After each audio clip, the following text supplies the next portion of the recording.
Hi అండి. ఈరోజు మన వీడియోలో మంచి హెల్దీ స్నాక్ అయితే చేసి చూపిస్తాను. అదేంటి అంటే మసాలా శనగలండి. ఈ శనగల్ని పిల్లలు పెద్దలు ఎవరైనా కానీ ఈ డైలీ తీసుకోవడం వల్ల చాలా మంచిది. ఇలాగే పెడితే పిల్లలు ఇష్టంగా తినరు, మనము తినలేమండి. ఇలాగ మసాలా శనగలు చేసుకుంటే చాలా బాగుంటాయి. ముందు శనగల్ని 8 గంటల ముందు నానబెట్టేసుకుని 2-3 సార్లు వాష్ చేసేసుకుని, మీకు కుక్కర్ ఉంటే కుక్కర్లో పెట్టేసుకోండి. నేనైతే కుక్కర్ వాడనండి.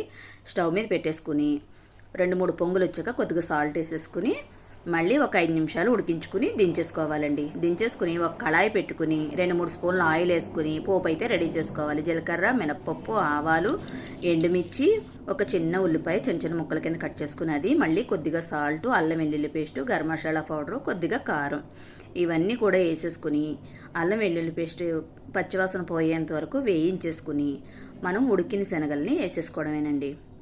చూసారు కదా, ఇలా వేసేసుకుని 5 నిమిషాలు వేయించేసుకుని దించేసుకోవడమే. స్నాక్ అనేది రెడీ అయిపోయింది.